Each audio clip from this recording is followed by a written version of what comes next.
Welcome back to Credentialing Chronicles, where we spill the doctor's tea hotter than your morning coffee. And give you the insider scoop on the wild worlds of credentialing, provider drama, and everything they don't teach you in med school. I'm Shannen, and she's Nyleen, two credentialing pros with front row seats to the chaos, looking to make you a part of it. Yes, we want you to engage in spilling this tea with us. We need your love and likes, and we want to know what you think too. Look for us, please, on LinkedIn, Instagram, and yes, baby, even TikTok. Yes, we love to see your love. From fraud scandals to burnout breakdowns and why your favorite surgeon might actually be banned from 5 hospitals. Honey, we've got the gossip and the practical advice to keep you out of trouble and ahead of the game. So grab your coffee, your compliance checklist, and maybe a lawyer, and let's get into it.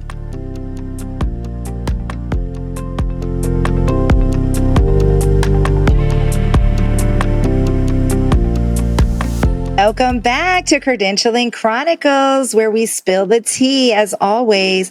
And today we have a very special guest with us today, Dr. Victor Vargas. He is Chief Medical Officer, Certified Physician Executive. He specializes in credentialing and governance leadership, and he has just been taking over with his articles, with his opinions.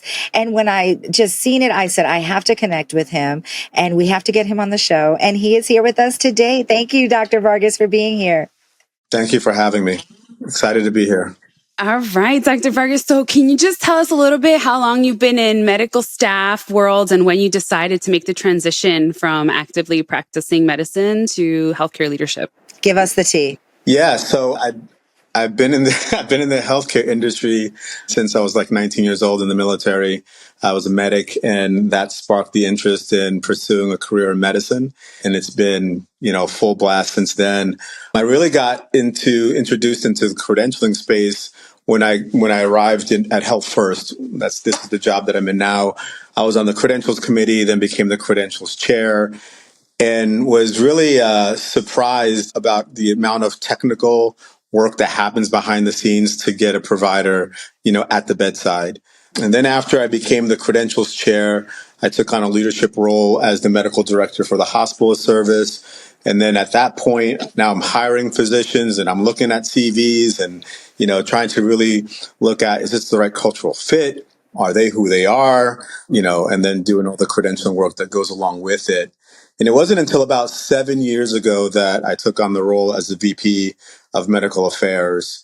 And that's when my knowledge and interest really broadened at a system level on the credentialing and privileging space. And so tell us about your team. Do you work with a medical staff professional services team? I'm sure that, there's some amazing people that help you out. Yes, I have a phenomenal team, by the way. So Delane Christie is my systems director for medical staff services in the CVO.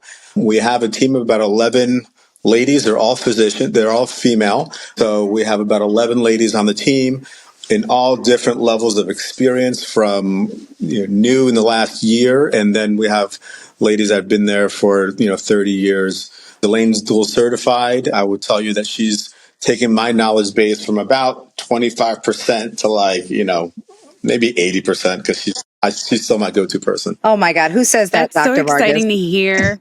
This episode of Credentialing Chronicles is sponsored by Med Elevate Solutions, your partner in turning healthcare chaos into operational clarity. With deep expertise in ASC, hospital, or physician office operations, clinical workflows, and compliance, their team helps you work smarter, not harder. Learn more at medelevatesolutions.com. Simplifying processes, amplifying outcomes, one facility at a time. So from your vantage point as a physician, what do you see, since now you talked about such a great team that you have? So what do you see as like the biggest misconception that hospitals and physicians have about medical service professionals and their credentialing teams?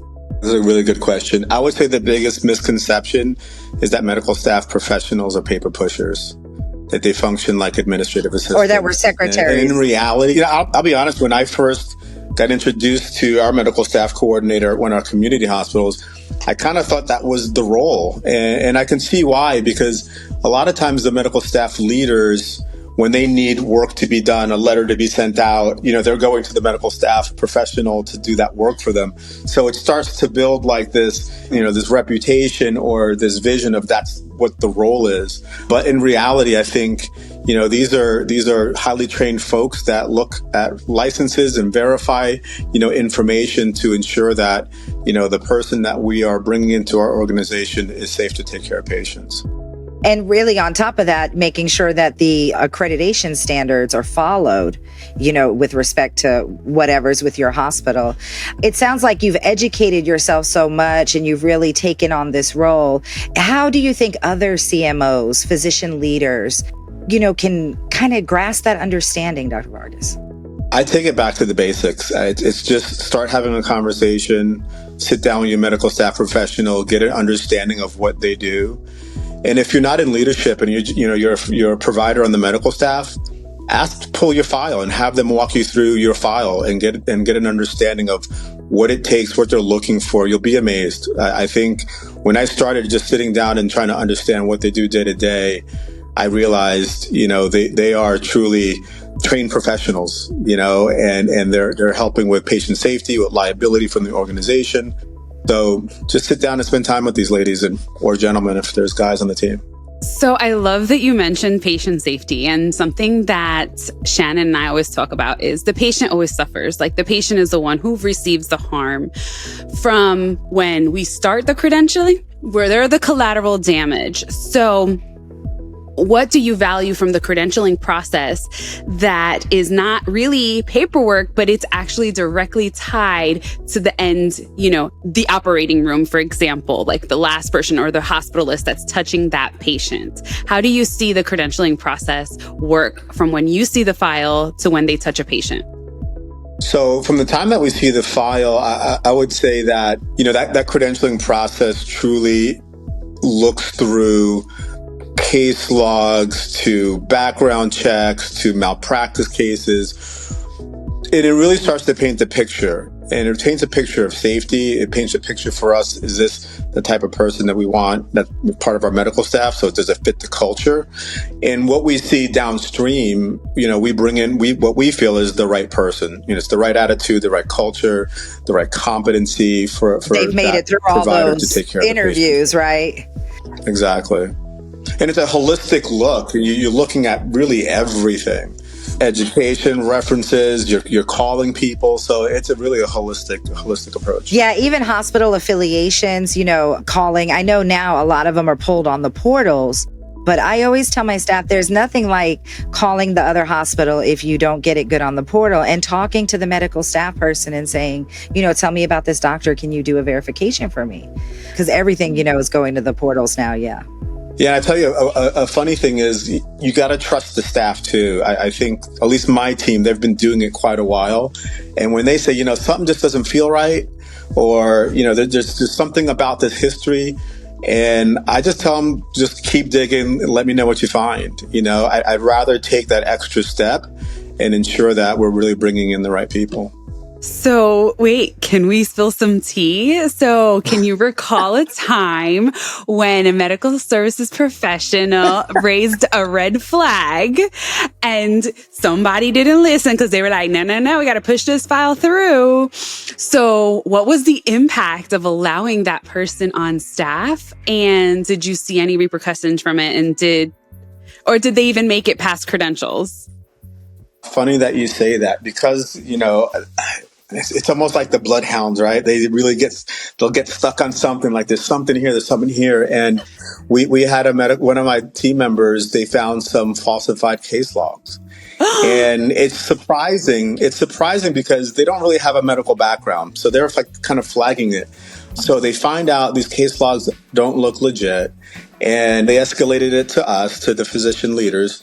And we started digging into it, asking for more, case log verification, because it just didn't look right. It was on like a Word document and not typical Excel spreadsheet that you can manipulate. Yeah.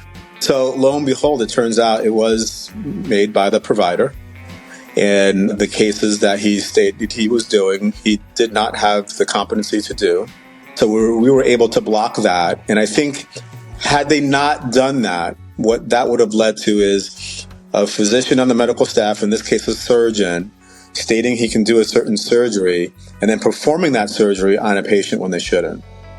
So, that was a great catch by the team. Woo! Go MSPs. Yes.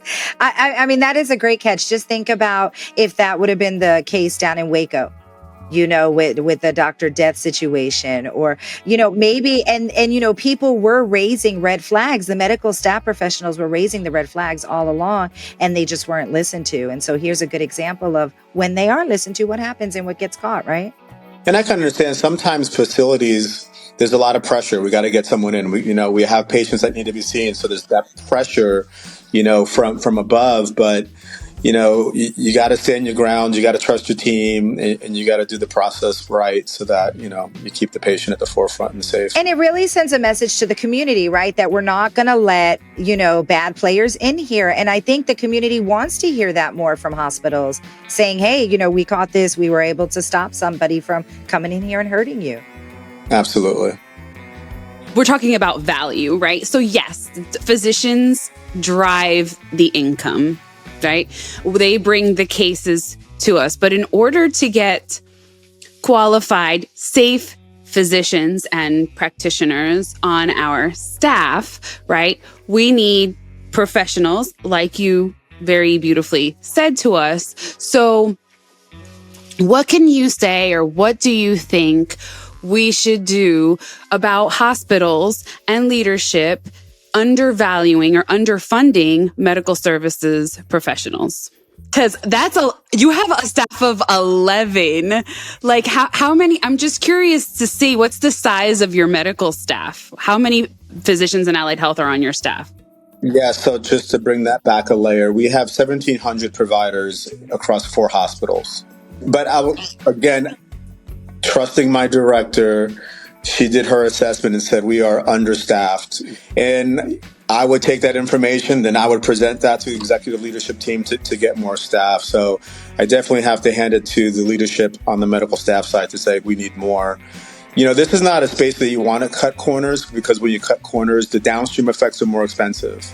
So you really have to look at assessing the team size, assessing the number of providers you have in the staff, and then what's the rotation rate of providers coming on and off service as well, because you have locums coming in and out, and that takes up a lot of time as well. So you have to consider all of those factors. Exactly. You had talked about how you wanted to bridge this gap and this gap of knowledge about doctors knowing about medical services professionals and what we do. And we love that. And we thank you so much for being our advocate. So you mentioned something about where doctors can get education. So in your opinion, Dr. Vargas, where's the best place? I mean, other than, of course, listening to Credentialing Chronicles, but so where should physicians go? You have so many different places you can go for education. Where's one place that physicians should get to be educated on who is a medical services professional and what we actually do? I mean, I would say right out the gate, just go to your local medical staff office in the hospital.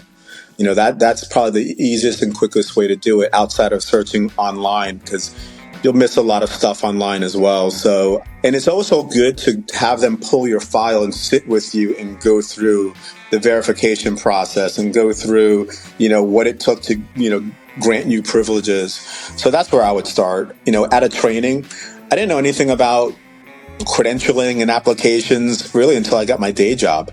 And when I became a physician, out of the military and having to apply for my own credentials and privileges, it's like, there's a lot into that I just did not know. Yeah, no, I love the fact that you say sit with your medical staff professional with your file, because there's, even an NCQA standard says that there has to be transparency, that a provider, if they have questions, they can ask to look to be a part of their credentialing process. And I think, to be honest with you, I don't think I've ever had a provider ask me to look at my file, at their file. And so I think that's such a great way to say, what are you collecting? What do I need to do? How can I assist? I mean, right? Have providers come into the office and sat with your staff, Dr. Vargas? No, I would say that doesn't happen often. I've had providers ask questions about the process. And I just say, come on down, let's talk about the process. I'll walk you through it. And it's usually because they're asking for additional privileges, or they're hiring a physician in their practice, so they want to understand how long it's going to take for them to get onboarded. So I try to take those opportunities to do some education. And it must be good that you sound confident and that you are aware of the process, as intimate as you are, because then that gives them confidence to say, oh yeah, he understands it. Okay, let me get down there and talk to them and see what they need, right?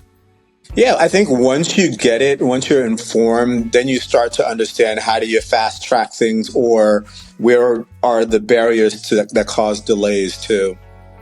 That is empowering the medical staff office and all those medical services professionals. It's really empowering them to tell the doctors, like, listen, I know it's really annoying to type all this stuff all the time, but this is why, on a side note, I'd love for credentialing to be a course all physicians, all nurse practitioners and PAs have to take during school. And I think that is a big gap. I think we need to reach out to education systems once we take over the world. We need to go into the training, into residency programs, and really teach this, because they don't teach you this. And so now that we've talked about empowering the medical services professional, how giving them that empowerment, that ability to educate, how can that change the dynamic of the hospital oversight, and then ultimately really prevent more scandals or federal investigations to happen? Honestly, I think the medical staff professionals are, centered to safety. They're that first gate into safety. So we have to allow them to practice their profession, but we also have to support it. And I think a lot of times people may have a hard time supporting it because they don't really understand the magnitude of what they do. And that's because of the outside pressures that are coming in behind them. We got to get 4 locums to cover our ER shifts, tomorrow. And everyone's trying to fast track that. So I think we have to really empower them. And it's also helpful to have physician leaders bring up the medical staff professional to the table, as opposed to sitting against the wall while everyone's on the boardroom exec table sitting there. Some may not like that, but Delane didn't like it. She's not one of those people that wants to be front and center stage, but over time I kind of had to pull her on because she's the expert. She truly is the expert, and I'm kind of like the supporting actor to that. And that's so amazing that you allow her to shine. And I just want other medical staff leaders and executives and CMOs to hear that, because when you allow somebody to shine in their position, it really does help everybody, right? That's one of the basics of leadership. Yeah, definitely. You got to get out of the way and let them do their thing. That's the most beautiful thing I can tell you. Now, another part of our jobs, right, is combining the peer review process. And I know we really didn't touch base on that, but how do medical services professionals assist you in your peer review process at your facility? Another great question, and Delane and I were talking about this morning. They help us quite a bit with the OPPE process, the FIPE process. They are engaged in our quality committee meetings. Now, they kind of lack the clinical piece of it, but they're there to hear and listen, what the dispositions are on peer review cases, and then ensuring that we're following our process based on our own bylaws to ensure that everyone's getting treated fairly. Exactly. Just some of the cases, Dr. Vargas, right? The images in the hospital coming out, just all these crazy cases that come out. And I mean, what do you think to yourself? I mean, are you just like, how does that happen? Or, because it seems like you guys at your hospital are doing it right. You're investing in the team. You're, allowing them to shine. You're giving them the autonomy and the support that they need. And it seems like at these other kind of facilities that they maybe don't have robust teams like that. And maybe that's how we always just say, how do things slip through the cracks? And maybe that's one of the ways. Do you ever think about that when you see that? Because I do. I go down a whole rabbit hole. Yeah, I go down rabbit holes too. And I think, We live in Space Coast, Florida. I mean, I'm blessed that we have an organization that invests in this department. And I think about, hospital systems that, may not have the luxury of investing the way that we're able to here. So, it gets down to relationships and trusting people, trusting the team to do the work. And sometimes slow is fast. You got to slow down a little bit to ensure that you're doing the right thing so you can get the right person, at the bedside.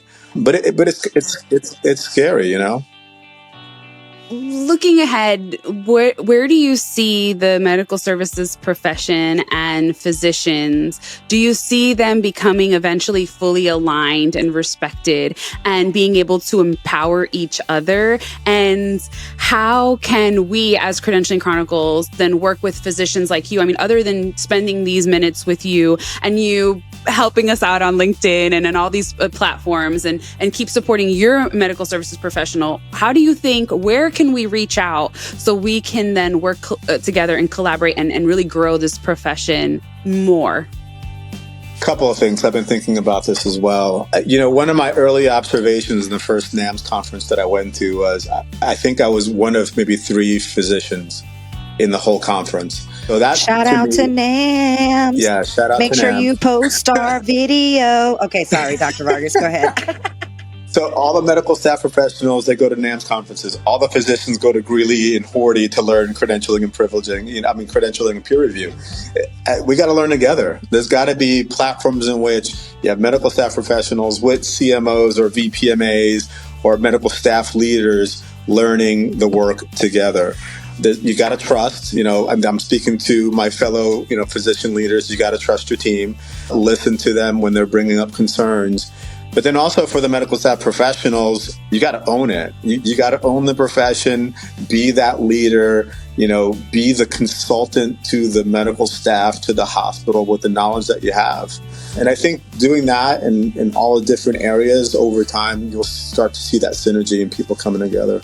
I mean, confidence is half the battle. Yeah. And I was going to say, I always try to shout out NAMS, but I think one of the beautiful things that NAMS did was providing the different certifications for medical staff professionals. And that did give the profession validity. And I think that's such a beautiful thing. And even now they're coming up with the certified provider enrollment certification, which again, hospitals, facilities think that payer enrollment is nothing. It's something to be done in a dark closet. And it's the number one thing, that establishes your contracts and gets your money in the door. And so I just love that NAMS, provides that. And then, having physicians like you said, are you going this year, 2025, Portland? I am. I'll be there. You got your ticket? Okay.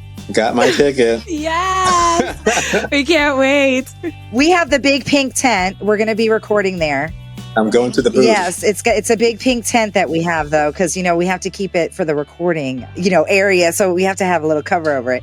You have to sign up and come over for one of our 5-minute interviews that we're doing with All right, yeah, I'm going to stop by for sure. Yeah. And then we're tagging. It's going to be amazing. It sounds like a lot of fun. That's what.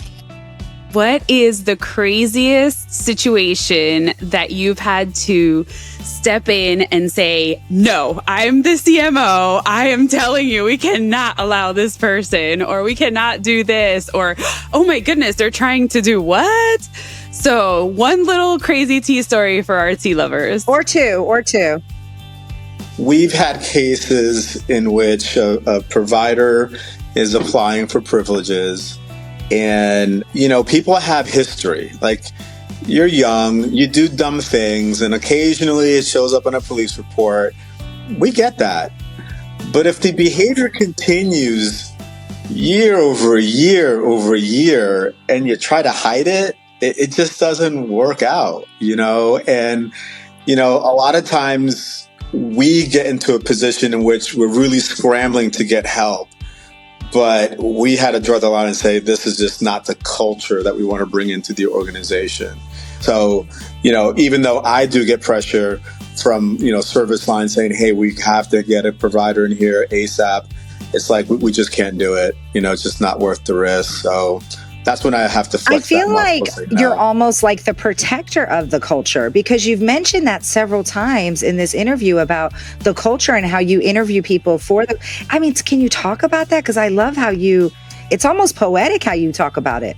Honestly, it's the organization that I work in. Health First is really focused on cultures, our values. So integrity, compassion, accountability, respect, and excellence.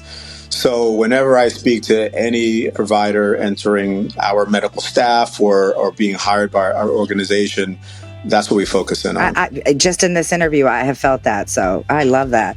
Whoever is that, let's get them on Credentialing Chronicles, because other hospitals need to take note. Listen, we need other organizations because, if you love each other and you love the profession and you love your patients, that is going to be reflected from the time an application is submitted through credentials, and then obviously through your governing body. And as a medical services leader, you want to make sure your doctors are engaged. I had a CMO come visit our office, and then actually I'm lying, it was a CEO who was hiring a CMO, and he was like, how can I, get the doctors involved? And I was like, you got to have a good CMO. Like, doctors are not going to care about XYZ. They got to have another doctor that's representing and not only supporting them, but supporting the structure, the entire facility, and the culture that you want to promote within your medical staff. In addition to that, one thing I also learned is the medical staff services is also that frontline experience to our organization. So what I tell my team is there's a service that you have to provide as well, and you have to exude that culture that we want to live in and project. So it kind of all comes full circle that way. Do they get that in the do they get that in the interview? Do you have questions about that when you're interviewing, doctors that are coming from New York and you're in Florida? So that's a different, approach to how things are done. We do. I do. I talk about our culture. I talk about expectations about, collegiality, being a member of the medical staff, expectations. This way they hear it at the interview process. When they get here, they hear it again. It's this constant, mantra. And listen, we're not perfect. We're still a work in progress. You have to undo a lot of past history. But as we continue to grow and move forward with new members of the medical staff, that's the type of work that we're doing. Well, we're definitely going to, tag your hospital. Absolutely. Tag your hospital, tag your medical services. Yes, absolutely. But also that department, apart from your recruiter or you, for example, giving them that interview, that first impression, that they are the director of first impressions. The way that they handle the physician is going to show or they'll handle their application.